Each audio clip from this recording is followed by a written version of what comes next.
In this video, I'm going to walk you step by step through the whole process of how to source products from China. So without further ado, let's get straight into it. Now, if you speak to any different seller or any other YouTuber, they're going to always have their own favorite platform because there's quite a few out there. My personal favorite is Alibaba. Number one, they're the biggest. They have a huge number of different manufacturers on there. And most importantly, it's safe to buy. And we'll come on to that a little bit later in the video. So that's my platform of choice. So why don't we jump over and I'll walk you through exactly how to find manufacturers for your product. Okay guys, so once you're on Alibaba, you actually have two different options. So on the left-hand side, you'll see this request for quotation. So they call it RFQ. With the RFQ option, what you're basically doing is you're saying, okay, these are my specs, this is my target price. Alibaba will then post it to all of the different manufacturers who will be able to view it and then put forward basically their quotation for you. The reason why I wouldn't recommend going with the RFQ option is because you're just going to be inundated with different messages from manufacturers who basically aren't even relevant to you. So I would avoid that option completely, and instead I would actually just go to the search bar and actually work through this manually. It's a much better way to do it. Even though it seems longer, you're actually going to save time because you're not going through loads and loads of irrelevant quotes. So when you're using this search bar, number one, make sure you're as specific as possible. Use long tail keywords. And number two, if you're based in the UK, make sure you use US spelling and also the US version of the words for products, because these Chinese manufacturers will use the US spelling normally. But yeah, check both. But for example, let's say you are looking for a tap, what we call a tap in the UK, or faucet in the US. You'll see that you don't only get taps, you also will probably likely get results for things like drill bits, which is also called a tap. So you'll get some irrelevant results. So in this example, you'd want to change this to faucet, as they say in the US, faucet. And as you'll see, the search results should all be what we call taps in the UK. So yeah, be specific as possible. Use the US spelling and US word for the words. Now, after you have loaded the search results, you want to start filtering your products. So what you'll see is on the left-hand side, you'll start to see categories, supplier features, product features, minimum order price, and so on. For most of these criteria on the left-hand side, you want to leave them blank. Unless you're looking for something really specific, I would leave most of these blank. So for instance, you'll see there is a filter for color. Even if you're looking for a specific color, I would leave this filter blank. Instead, use keywords. The keywords tend to work better. So if you're looking for a gold water bottle, then write in gold water bottle rather than using gold as a filter. It will just work better. So leave most of those blank and use keywords to filter your products. However, some of the criteria that you do want to use are these supplier features. So firstly, you want to make sure you have trade assurance turned on. By turning on this setting, Alibaba's only going to show you manufacturers that have subscribed to their trade assurance service. And essentially what their trade assurance service does is protects you in two ways. Number one, it protects you for the ship date. And number two, it protects you for the quality of the product.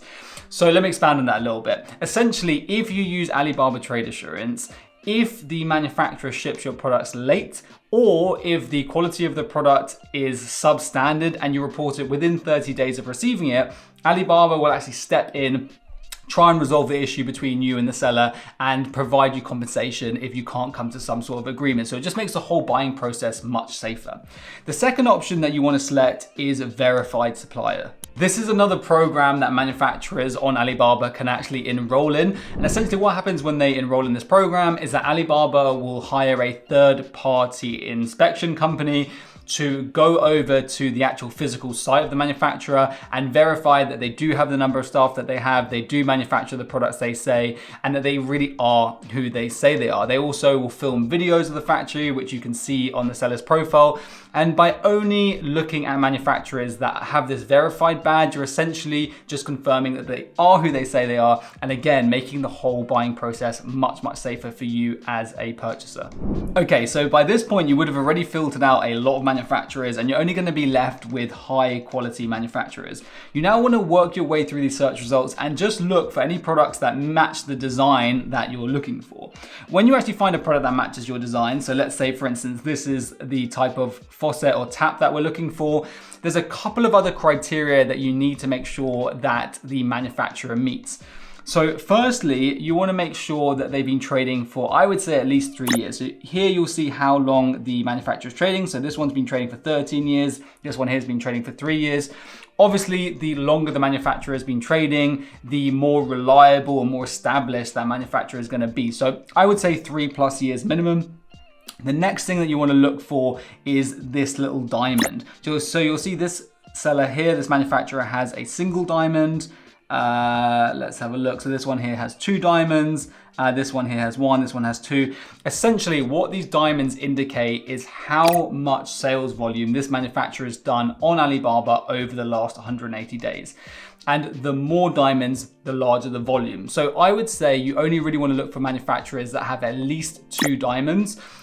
Plus, the higher the number of diamonds, the more volume this manufacturer is doing on Alibaba. Again, the larger they are, the more established they are, the more reliable they're going to be. If we come back over to the computer, the final thing that you want to be looking for is this review rating here. So firstly, you want to make sure that they have a good number of reviews, and ideally that review rating is over 4.5. Obviously, the higher the review rating, the better.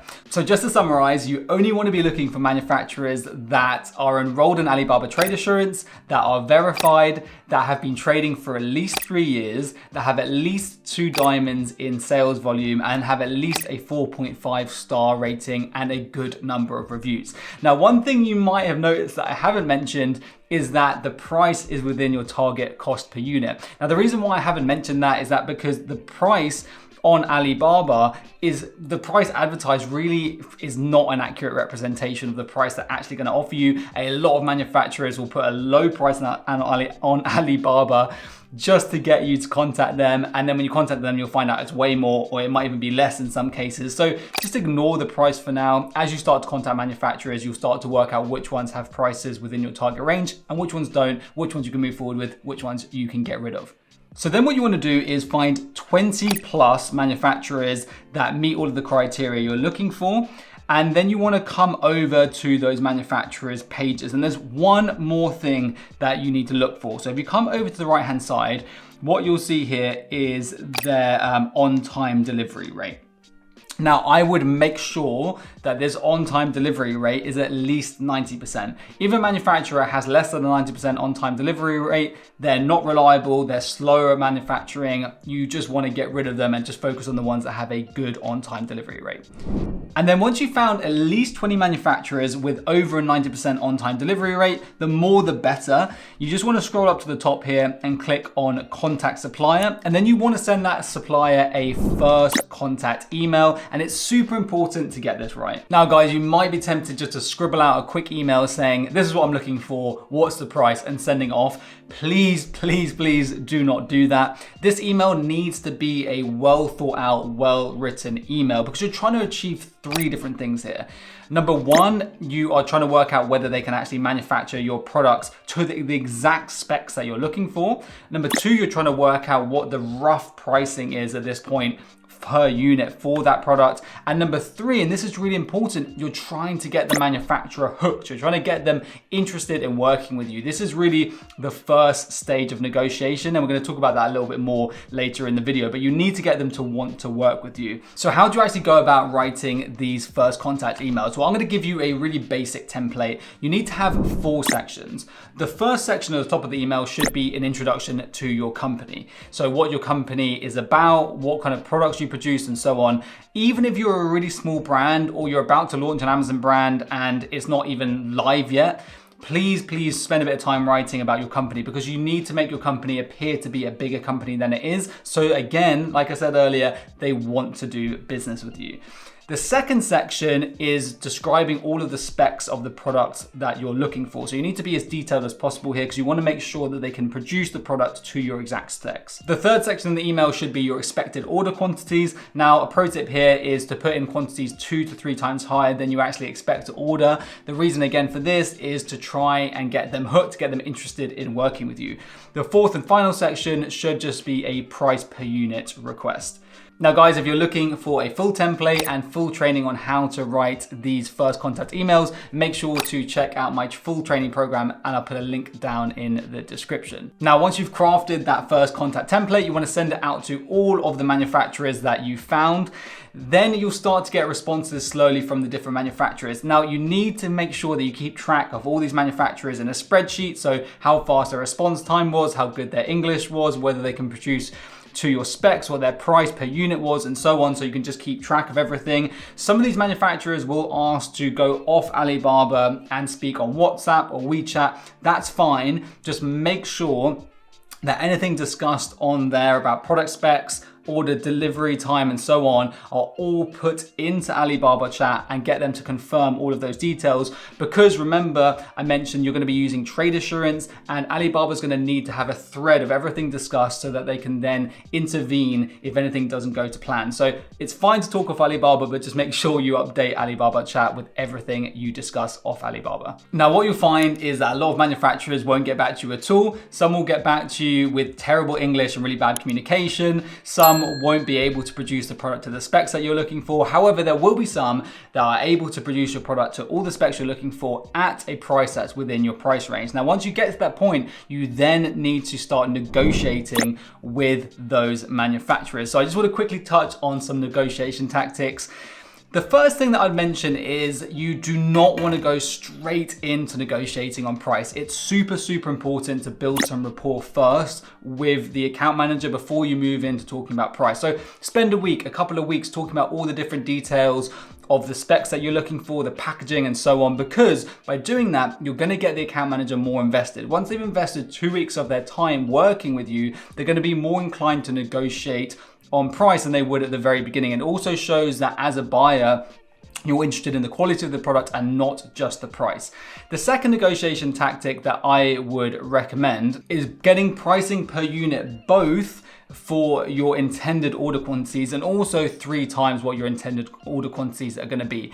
By doing that, you're going to know what their kind of upper limit in terms of profit margin is going to be, what their kind of lowest price per unit is going to be. So obviously, as the order quantities go up, the manufacturer is going to be happy to reduce their margin slightly because they're going to be doing bigger volumes.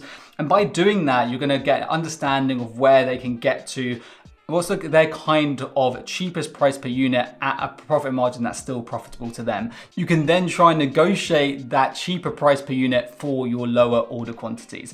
Now guys, if you want to find out more negotiation tactics, make sure you watch my full video on how to negotiate with suppliers, which I'll link to up here and also down in the description. Now, once you've gone through this negotiation process, you're going to be left probably with 3 to 5, ideally 3 to 5 manufacturers that meet all your specs and that the price is within your target price range. Once you've whittled it down to that final 3 to 5 manufacturer shortlist, you then need to get some unbranded samples sent to you. When it comes to samples, what you'll tend to find is that for products that sell under $20 or $30, the manufacturer will normally offer you the sample for free. They'll just ask you to pay for express air shipping or courier shipping, which should be with you within a few days from China, whether you're in the UK or the US, so it's super quick. And this normally costs, for like a product under 30 by 30 centimeters, you're probably looking at about $25, $30 for this shipping, but the product's normally free. However, if it's a more expensive product that sells for over $30 or $40, they'll normally also ask you to pay for that sample on top of the shipping as well. Now, you might be wondering, why won't the manufacturer offer these samples for free and pay for the shipping? Well, the simple answer to that is that they're trying to avoid being scammed by customers who are just looking for free products. So it's very standard to be charged for shipping. Don't worry if that happens. They're not trying to scam you. That is just the way things work on Alibaba. Now, once you receive those samples, what you then need to do is obviously just compare the quality of the different samples, compare that to the pricing per unit, and then you can make a final decision of which manufacturer you want to move forward with. I just want to quickly give you 3 bonus pro tips. Pro tip number 1 is to only ever pay 30% deposit up front. You pay 30% deposit up front, and then you pay the remaining 70% after the manufacturing process has been completed and you've carried out a third-party inspection. Never pay for the whole shipment up front. Bonus tip number 2, make sure you pay through Alibaba Trade Assurance, and also make sure that the fees aren't too high. So you can either pay through credit card, debit card, or through a money transfer service. Make sure you pick the one which is the cheapest for you. And the third and final pro tip is during the manufacturing process, make sure that as soon as possible, you get 5 to 10 branded samples sent out to you via express air courier. This is going to allow you to get product photography done, use it for Amazon brand approval or brand registry, and send out to influencers if you're going to be doing any influencer marketing. These can be sent during the manufacturing process before the manufacturing is completed and the whole remaining rest of the shipment is sent by sea. So guys, as always, I hope you found the video useful. If you did, don't forget to give the video a like. Also, make sure that you're subscribed to the channel with that notification bell turned on so you never miss a video moving forward, because there's lots more content like this coming soon, and I'll see you in the next one.